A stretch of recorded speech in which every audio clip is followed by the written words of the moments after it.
Welcome to this short class on source energy and the fire element.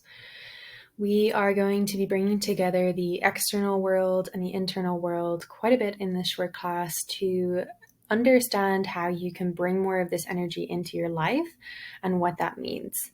For source energy, it relates a lot to money, to abundance, to receiving the full potential of what you have to offer the world, getting the fruition. So you may find that you are potentially very grounded, you have a lot of inner awareness of your worth, and you potentially have created things from that space. But you may be struggling to then get a return on that, to get recognition for that, to get money for that.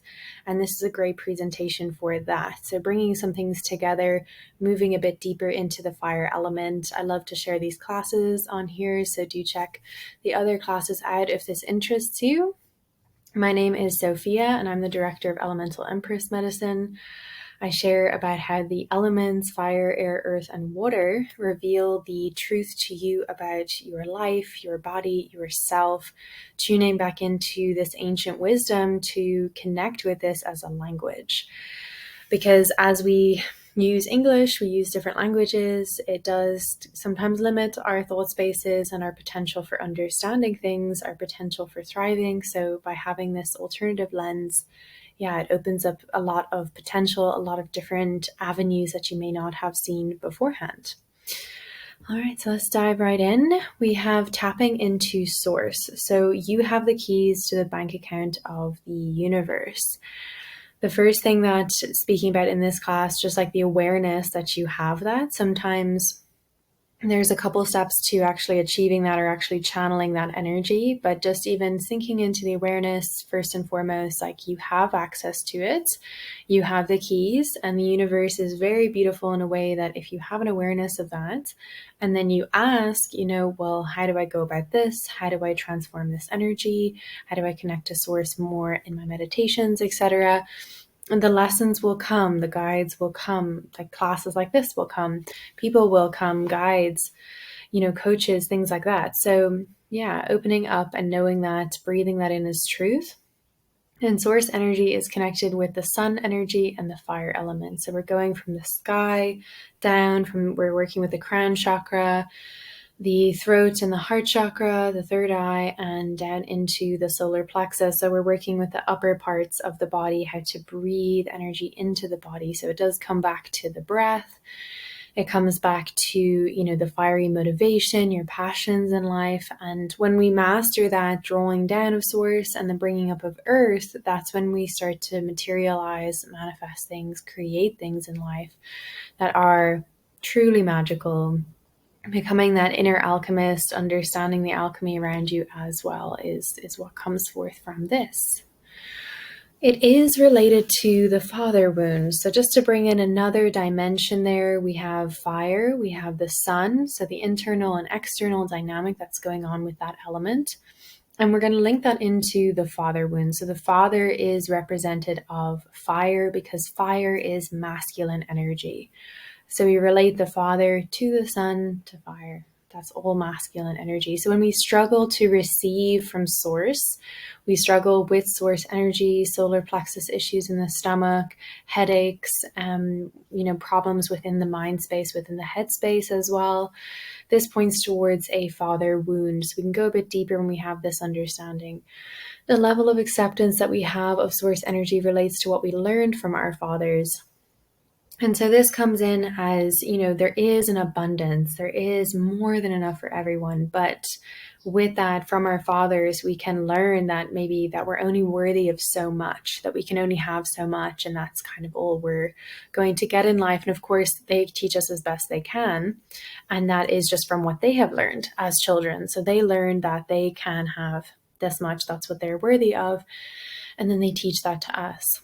Also, if our fathers are low in fire, they suffer from things like depression, a low self-esteem, then they're not going to transfer much instigation on our part of feeling like we can channel large amounts of source energy. However, on the other hand, if they are high achievers, they potentially channel a lot of money through their businesses, through their lives. then we start to gain the understanding at a very young age that there is a massive amount of source energy that we have access to. So looking at your father, what did your father teach you in this realm? And when you start to come to this understanding of your birth father or your father figure, this can come in and help you understand that that is not really about you. It's, if they were potentially they were maybe a bit constricted with their affection with you, maybe they were constricted with money with you, it's not actually to do with you personally. It's not that there's something wrong with you. So you can start to segregate that, start to see it from a bit of a higher perspective.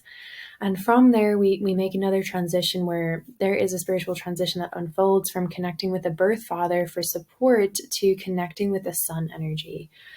So coming back to that external that we were speaking about there with the sun and fire, when we go through these spiritual transitions, there is a movement that happens because our birth parents, our birth family, potentially they cannot fulfill what we need out of parental figures, because we have maybe moved into areas that they have never gone, in a spiritual sense, maybe in an academic sense, in a financial sense, all different kinds of realms.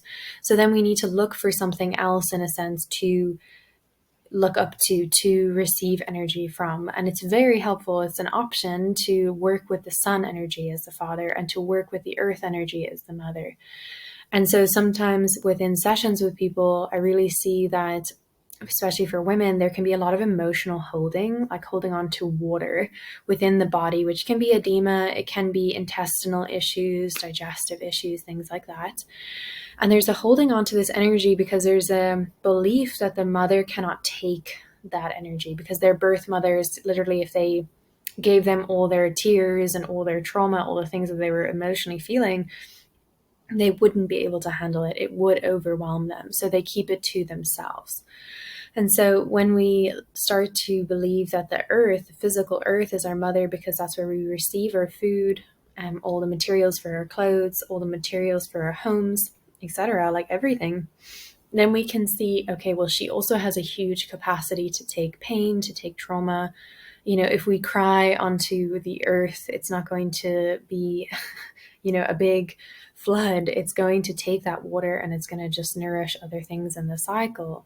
So we can start to release the sadness, release any traumatic energy, knowing that the earth can support us in purifying that. Similarly, the sun is so helpful to see as a father energy, because potentially your father didn't watch over you all the time and you felt a little bit alone, where the sun shows us, the sun is always watching over us. It may be behind clouds sometimes, we may not see it for a few days, but it's always there, and it provides the source energy for the earth to gift us food, to gift us these physical things. So they nourish each other, and we start to see that we are always supported. We always have more than we need. We go into these abundance spaces when we see the father as the sun and the mother as the earth. And so that's what comes together with the bank account energy that I was mentioning there, because that is the bank account of the universe, to be aware of those things. Coming into fire in the body. So how can you know where your source energy levels are at? How much source energy are you feeling? Is it a little bit low? We come back to the body sensations to bring awareness to this. So how much heat do you feel in your body? On a general day, it's very interesting. You obviously can notice as well by the people around you. So potentially some people will just wear flip-flops all the time, even when it's, quite cold outside. And some people, it'll be pretty warm and they'll still be wrapped up in jackets and they'll need a heater on. And so just noticing for yourself how much heat in general you feel in the body. Do you sweat a lot? How hot do you get when you sleep? Noticing this is indicative of how much source energy you're channeling at the moment, how, hot your fire is within the body. If you're feeling very drawn to exercise, this is a very healthy representation of the fire and the air element working well together to flow more source energy in the body. And so, when we start to look at spirituality, sometimes it can be a bit stagnant. Like meditation is a great way to channel source energy, but it can be more focused on the energy bodies and the ethereal bodies, where when we start to look at exercise, which is much more earthy, your feet are pummeling against the ground. You're, landing on the ground all the time. So this literally pulls your energy into your physical being. And this increases the amount of soul light energy that you have in your body because you're calling it in. So any practice that, focuses awareness on your feet. This could be mindful walking as well if you're not up for high intensity aerobic exercise.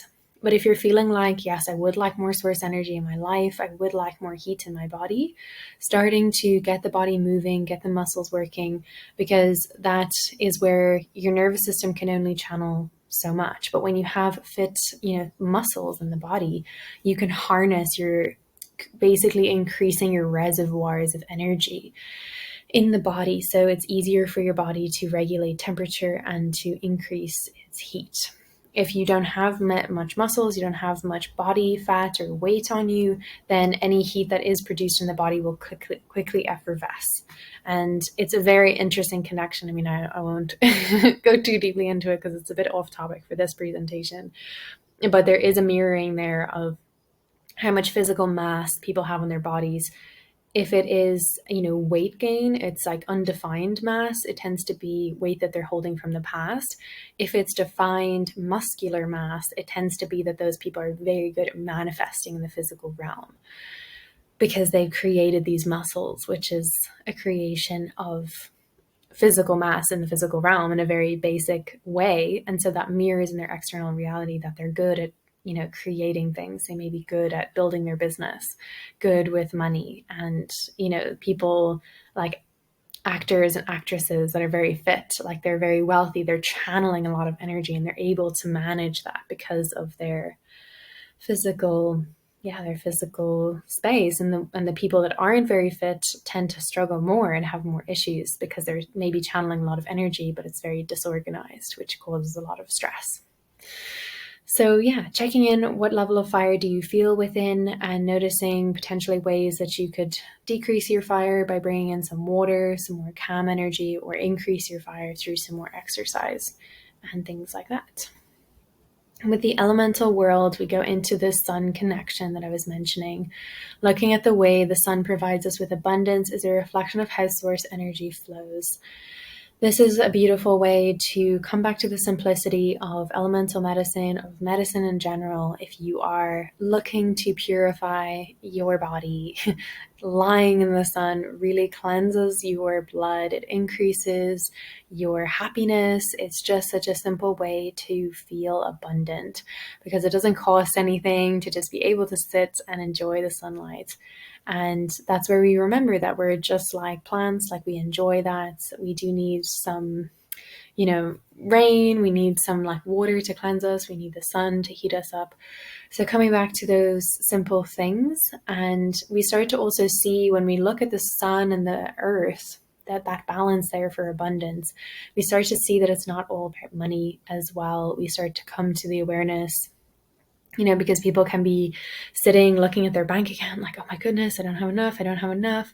And they have wood in their garden, and they have, paint in their cupboards, and they have cloth, and they have sewing needles, and they have all these things that they have in their homes that they could make such beautiful things out of. They could make curtains, they could make a cool meditation shed. There's so much abundance in the resources around.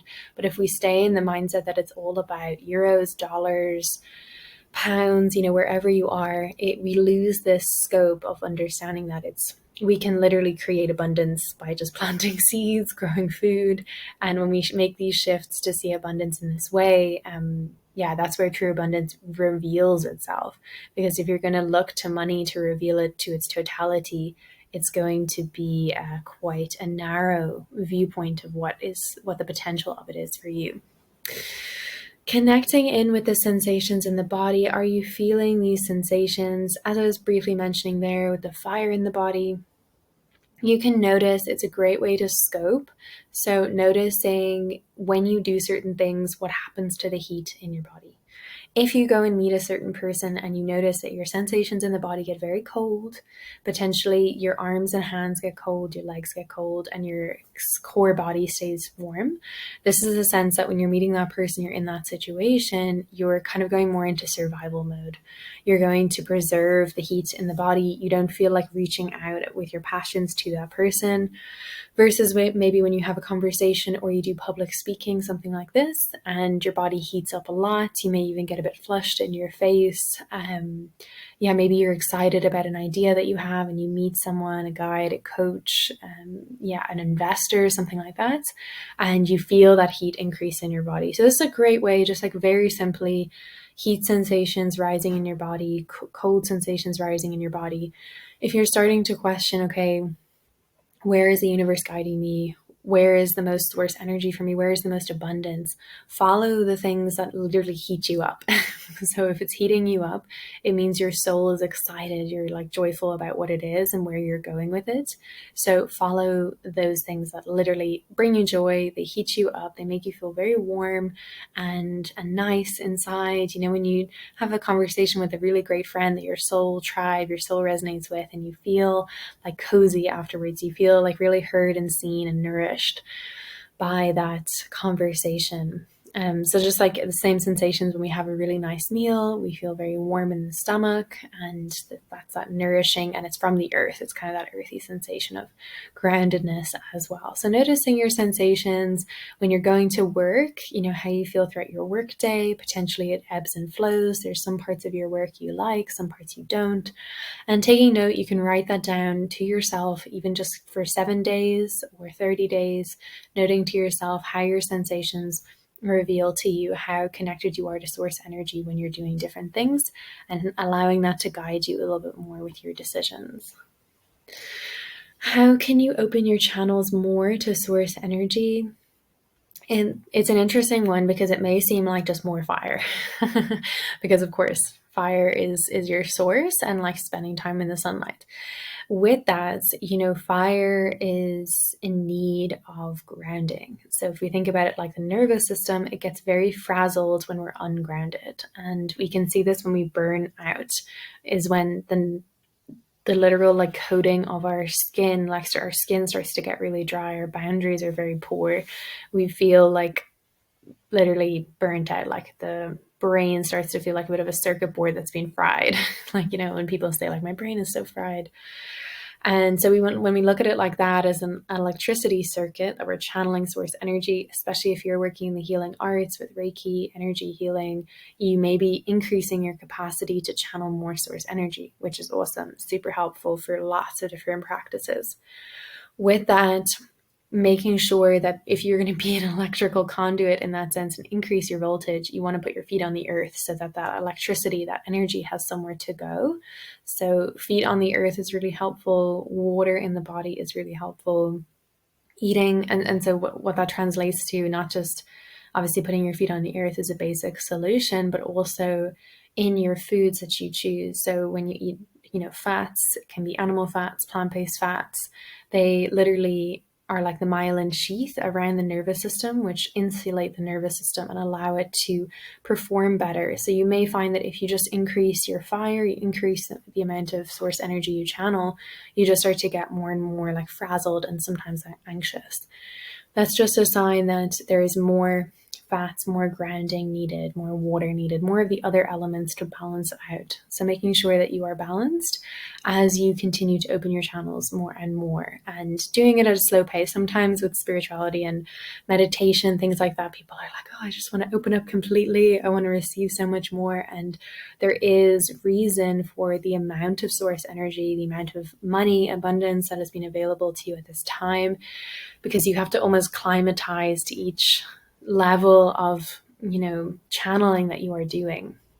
And so making sure that in the space that you're in right now, if you show the universe and you show yourself that you're fully balanced, you can handle this level that is flowing through you at this time, then it's a nice feeling to upgrade. You know, it's like when you are looking for a promotion at work, you don't want to get promoted until you feel like you're capable of the new job that you're going to be offered. Otherwise, it will be stressful. Like, you'll want to do it because it gives you more money, more scope for your work, etc. but you may then start to feel overwhelmed and just a bit stressed about it. So yeah, just doing your best with where you are with what you have is the best thing that you can do, knowing that the universe is always going to bring you to the next level. You know, if you're doing your best, you're improving, you're opening your channels to more information and more energy, then you're going to naturally move up. So just trust in that, and yeah, do your best with where you're at right now. So yeah, you are a powerful healer. You can channel these energies, you can work with these energies, align with your fire and align with your soul light. This is going to bring you an abundance of happiness mostly. And the elements do start to align more easily when you're in connection with your soul, when you're in connection with your truth. So if you have further questions about this topic in particular, feel free to send them on to heal@elementalempressmedicine.com. I do offer my one-on-one personal coaching, dependent, when you're watching this, sometimes there's openings, sometimes there's not, but feel free to make an application. That is Soul Embodiment program that I offer. And it's 3 to 6 months. It goes into how you can use the elements to fully embody your soul so that you are living your soul mission. You're getting all the resources you need to live to your full potential. It's a super exciting program. So do apply if you feel like going deeper with this work one-on-one. And if you like to, learn more about the elements, go through a course about them. We have the Elemental Medicine School, which is a group program where there's recorded content online that you have access to, and also access to group calls to dive more into the elements and discover how this lens can transform your life so that you can see the truth within yourself and around you. So that's a bit more of a do-it-yourself, kind of in your own time, online content offer. So yeah, I'll leave all the links for that offer and the soul embodiment as well in the description box below. And if you like this video, do click the like button and subscribe to hear more. And if you want to get notified for new videos, do click the notification bell. Wishing you a beautiful day and see you in the next video.